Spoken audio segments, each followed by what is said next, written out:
नमस्ते। Standard 5th subject Hindi, chapter number 10 सीखो, जो एक काव्य है जिसके कवि है Shrinath Singh. Students, last time हमने हमारी जो सीखो काव्य है उसके बारे में समझे थे, जिसमें हमने पहले कवि परिचय के बारे में समझा था। फिर जो काव्य है उसका गायन कैसे करेंगे उसके बारे में समझा था और उसके बाद काव्य का भावार्थ समझा था।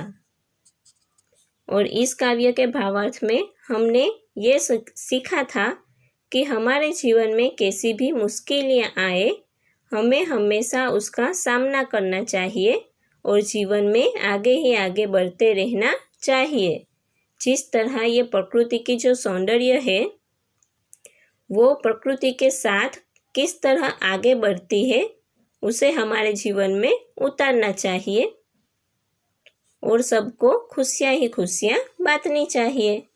फिर उसके बाद हमने इस काव्य के शब्दार्थ और मुहावरे को अच्छे से समझा था और हमारी नोटबुक में भी लिखा था। ठीक है ना? ओके स्टूडेंट्स, तो आज हम समझेंगे जो हमारा काव्य नंबर 10 है सीखो, इसके स्वाध्याय के बारे में। तो देखिए, आपकी टेक्स्ट बुक के पेज नंबर 73 पर है स्वाध्याय। स्वाध्याय में प्रश्न नंबर 1 है, सही जोड़े मिलाइए। तो स्टूडेंट्स, यहाँ पर 2 कॉलम दी गई है, अ और ब। तो अ में से हमें शब्द चुनना है और ब में से उसका उत्तर ढूंढना है और हमें लिखना है। तो पहला है फूल। फूल का उत्तर होगा हंसते रहना, जो तीसरा वाला ऑप्शन है। ब वाली कॉलम में 3 नंबर पर है हंसते रहना, वो होगा उत्तर। फिर दूसरा है जलधारा। जलधारा का उत्तर होगा जो ब वाली कॉलम में है 5वें नंबर पर, जीवन पथ में आगे बढ़ना। जलधारा यानी कि जीवन पथ में आगे बढ़ना। तीसरा शब्द है मछली।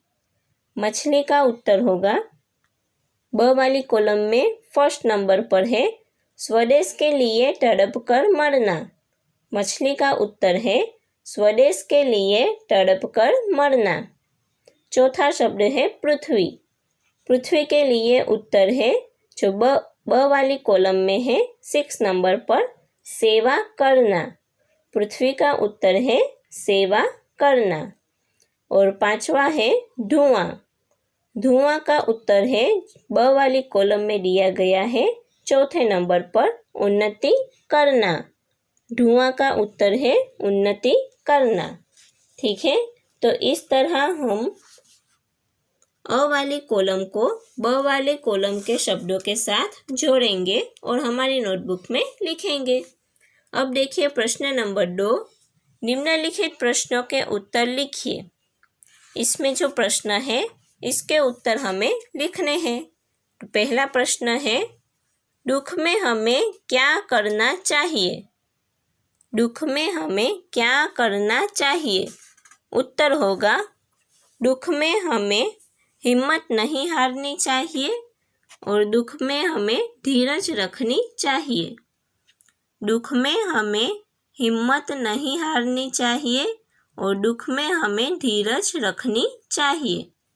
दूसरा प्रश्न है, सूरज की किरणों से हमें क्या सीख मिलती है? सूरज की किरणों से हमें क्या सीख मिलती है? उत्तर होगा सूरज की किरणों से हमें यह सीख मिलती है कि हमें स्वयं जागकर दूसरों को भी जगाना चाहिए। सूरज की किरणों से हमें यह सीख मिलती है कि हमें स्वयं जागकर दूसरों को भी जगाना चाहिए। तीसरा प्रश्न है, कोमल भाव बहाने की सीख हमें कौन देता है? कोमल भाव बहाने की सीख हमें कौन देता है? उत्तर होगा कोमल भाव बहाने की सीख हमें हवा के झोंके देते हैं। कोमल भाव बहाने की सीख हमें हवा के झोंके देते हैं। चौथा प्रश्न है, अंधेरा कौन दूर करता है? अंधेरा कौन दूर करता है? उत्तर है अंधेरा दीपक उजाला फैलाकर दूर करता है। अंधेरा दीपक उजाला फैलाकर दूर करता है। उसके बाद देखिए प्रश्न नंबर 3, कविता में से निम्नलिखित भावार्थ वाली पंक्तियां ढूंढकर लिखिए। यानी कि यहाँ पर जो भावार्थ वाली पंक्तियां हैं वो हमें काव्य में से ढूंढकर लिखनी है। तो यहाँ पर भावार्थ लिखा है। पहला है, सुख हो या दुख हो हमें हमेशा हंसते रहना चाहिए। सुख हो या दुख हो हमें हमेशा हंसते रहना चाहिए। तो काव्य पंक्ति आएगी, फूलों से नित हंसना सीखो। फूलों से नित हंसना सीखो। दूसरा वाक्य है, हमें हर एक प्राणी की सेवा करनी चाहिए। हमें हर एक प्राणी की सेवा करनी चाहिए। इसके लिए काव्य पंक्ति है, पृथ्वी से सीखो प्राणी की सच्ची सेवा करना। पृथ्वी से सीखो प्राणी की सच्ची सेवा करना। तीसरा है, हमें सदैव प्रगति करनी चाहिए। हमें सदैव प्रगति करनी चाहिए। इसका उत्तर होगा, धुएं से सीखो हरदम ऊंचे ही पर चढ़ना। धुएं से सीखो हरदम ऊंचे ही पर चढ़ना। चौथा है, हमें सबसे हिल मिल कर रहना चाहिए। हमें सबसे हिल मिल कर रहना चाहिए। इसके लिए काव्य पंक्ति आएगी, दूध तथा पानी से सीखो मिलना और मिलाना। दूध तथा पानी से सीखो मिलना और मिलाना। ठीक है स्टूडेंट्स, तो इस तरह यहाँ पर जो भावार्थ दिया गया है उसकी पंक्तियाँ हम ढूंढकर इस तरह लिखेंगे। ठीक है, अब देखिए आपकी टेक्स्ट बुक के पेज नंबर 74 पर, वहाँ पर है प्रश्न नंबर 4, कविता में से संज्ञा, विशेषण और क्रियापद शब्द ढूंढकर लिखिए। तो यहाँ पर संज्ञा, विशेषण और क्रिया 3 की अलग अलग कॉलम दी गई है। उसमें हमें संज्ञा की कॉलम में संज्ञा, विशेषण के कॉलम में विशेषण और क्रिया की कॉलम में क्रिया के शब्द ढूंढकर लिखने हैं। ठीक है, तो जो संज्ञा है उसमें शब्द आएंगे जैसे कि सूरज, फूल, भौरा, पेड़, हवा, दूध, पानी, लता, मछली, पृथ्वी, दीपक, दुख, धुआं, भाव और अंधेरा। ठीक है, तो ये जो शब्द है वो संज्ञा में आएंगे। फिर लिखेंगे हम विशेषण। विशेषण में नाम है सच्चा, फिर कोमल और ऊंचा। ये नाम है वो विशेषण वाली कॉलम में आएंगे। और उसके बाद है क्रिया।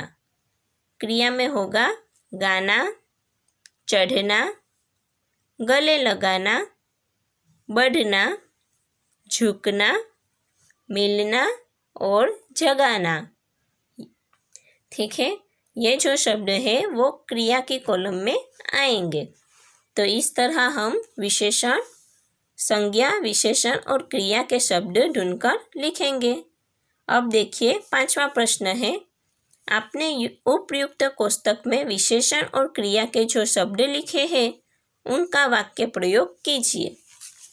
यानी कि ऊपर के जो कॉलम में हमने लिखे हैं विशेषण और क्रिया में शब्द, उन शब्दों को लेकर यहाँ पर वाक्य बनाना है। जैसे कि यहाँ पर एग्जाम्पल दिया गया है, मोहन सच्चा बालक था। और जो क्रिया में शब्द है गाना, उसके लिए वाक्य बनाया है, रीता गीत गाती है। इसी तरह जो दूसरे शब्द है उसके लिए हम वाक्य बनाएंगे, विशेषण में शब्द है कोमल। छोटी हरी घास कोमल होती है। छोटी हरी घास कोमल होती है। और ऊंचा शब्द है विशेषण में, उसके लिए वाक्य बनाएंगे। गिरनार ऊंचा पर्वत है। गिरनार ऊंचा पर्वत है। ठीक है। अब देखिए क्रिया में जो शब्द है उसके लिए वाक्य प्रयोग करेंगे। पहला है गाना, वो तो एग्जाम्पल में आ गया। फिर है चढ़ना। बंदर पेड़ पर चढ़ता है। बंदर पेड़ पर चढ़ता है। दूसरा शब्द है गले लगाना। सबको प्यार से गले लगाओ। सबको प्यार से गले लगाओ। नेक्स्ट तीसरा शब्द है बढ़ना। मेहनती लड़का आगे बढ़ता है। मेहनती लड़का आगे बढ़ता है। फिर नेक्स्ट है झुकना। विनम्र लड़का बड़ों के आगे झुकता है। विनम्र लड़का बड़ों के आगे झुकता है। नेक्स्ट है मिलना। ईद के दिन मुसलमान आपस में मिलते हैं। ईद के दिन मुसलमान आपस में मिलते हैं। और जो लास्ट वाला है वो है जागना। जागना शब्द है मुर्गा स्वयं जागता है और दूसरों को जगाता है। मुर्गा स्वयं जागता है और दूसरों को जगाता है। ठीक है स्टूडेंट्स, तो यहाँ पर जो हमारी 10 नंबर पर काव्य है सीखो, वो यहाँ पर समाप्त होगी। और इस काव्य का जो स्वाध्याय है वो आपको आपकी नोटबुक में सुंदर अक्षरों के साथ लिख लेना है। इन स्वाध्याय के सभी प्रश्नों के उत्तर अच्छे से आपको लिखने हैं। Okay, thank you.